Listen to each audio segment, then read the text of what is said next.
Le destronaron del liberalismo a la apostasía, la tragedia conciliar, por Monseñor Marcel Lefebvre. Cuarta parte, una revolución en tiara y capa, capítulo 32. Un liberalismo suicida, las reformas postconciliares. Los espíritus leales y algo perspicaces hablan de la crisis de la Iglesia para señalar la época postconciliar.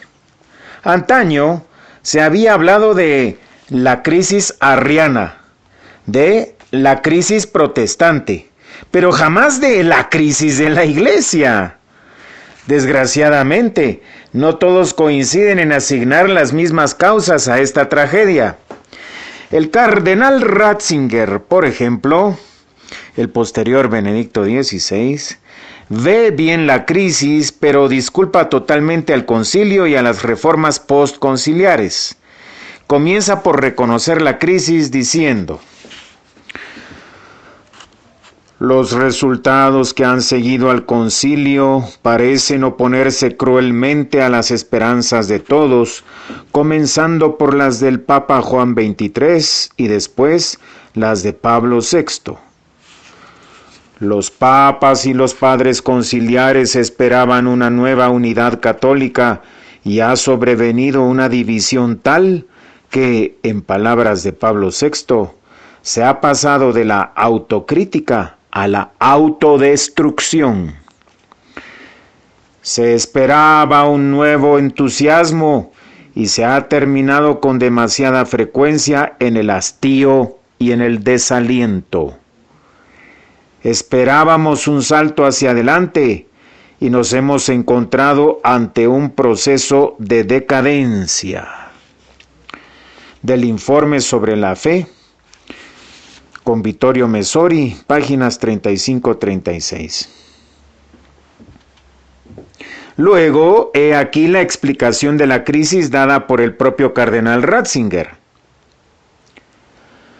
Estoy convencido que los males que hemos experimentado en estos 20 años, recordemos que el informe sobre la fe data de la década de los años 1980, no se deben al concilio verdadero entre comillas, sino al hecho de haberse desatado en el interior de la Iglesia ocultas fuerzas agresivas, centrífugas, irresponsables o simplemente ingenuas, de un optimismo fácil, de un énfasis en la modernidad que ha confundido el progreso técnico actual con un progreso auténtico e integral. Y, en el exterior, al choque con una revolución cultural, la afirmación en Occidente del estamento medio superior de la nueva burguesía del terciario, con su ideología radicalmente liberal, de sello individualista, racionalista, hedonista. Fin de cita. Más adelante, el cardenal Ratzinger denuncia aquello que le parece la verdadera causa interior entre comillas, de la crisis. Un antiespíritu del concilio. Un antiespíritu del concilio. Veamos. Se contrapuso ya durante las sesiones y con mayor intensidad en el período posterior un sedicente espíritu del concilio, entre comillas, espíritu del concilio, que es en realidad su verdadero antiespíritu. Según ese pernicioso Concilsgeist, todo lo que es nuevo o que por tal se tiene, cuántas antiguas herejías han reaparecido en estos años bajo capa de novedad, sería siempre y en cualquier circunstancia mejor que lo que se ha dado en el pasado o que lo que existe en el presente. Es el antiespíritu según el cual la historia de la Iglesia debería comenzar con el Vaticano II, considerado como una especie de punto cero. Fin de cita. Entonces el cardenal propone su solución diciendo: volver al verdadero concilio, considerándolo no como un punto de partida del cual uno se aleja corriendo, sino más bien como una base sobre la cual es necesario construir sólidamente. Estoy de acuerdo para buscar las causas exteriores de la crisis de la Iglesia, particularmente una mentalidad liberal y amante de los placeres que se ha extendido en la sociedad, incluso cristiana. Pero precisamente, ¿qué ha hecho el Vaticano II para oponerse? ¡Nada! O más bien, Vaticano II ha empujado en ese sentido. Usaré una comparación.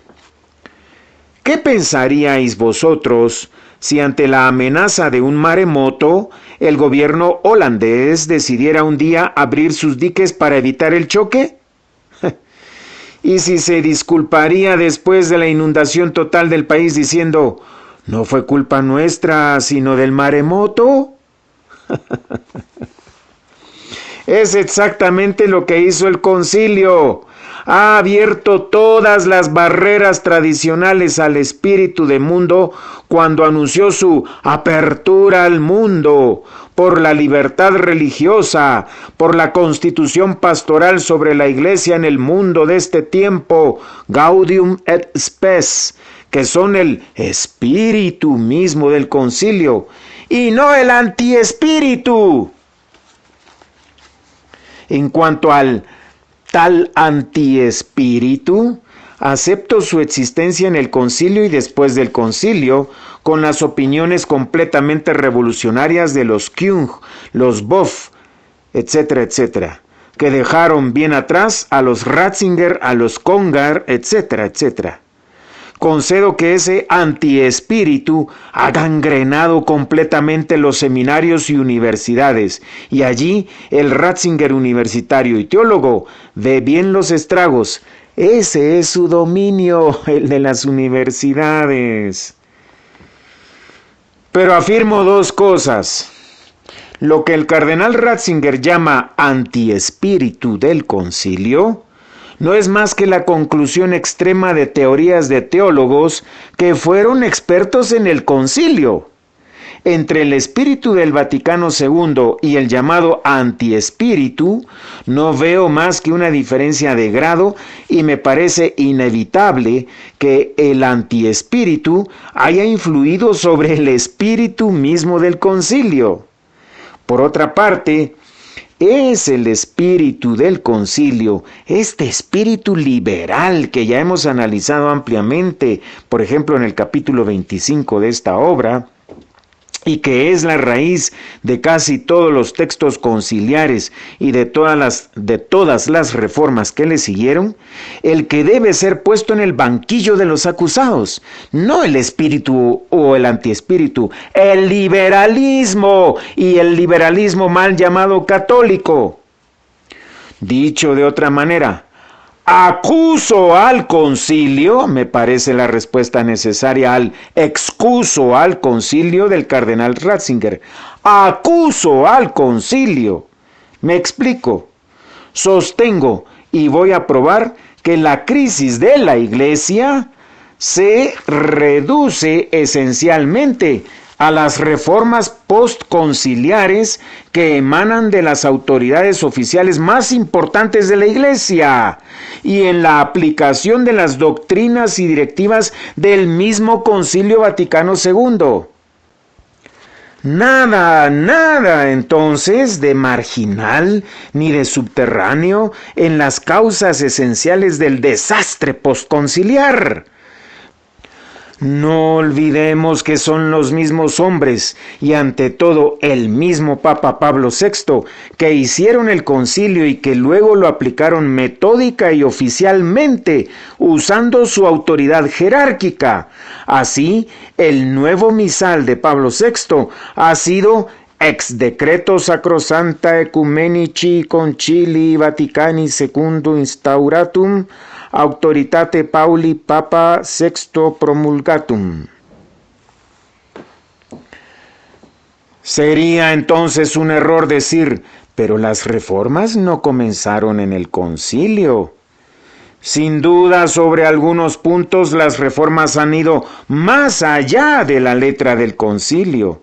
Por ejemplo, el concilio no había pedido la supresión del latín en la liturgia, pedía solamente la introducción de la lengua vernácula. Pero como lo he dicho, en el espíritu de aquellos que abrieron esta pequeña puerta, el fin era llegar al cambio radical. Pero en definitiva, basta verificar que todas las reformas se refieren oficialmente al Vaticano II.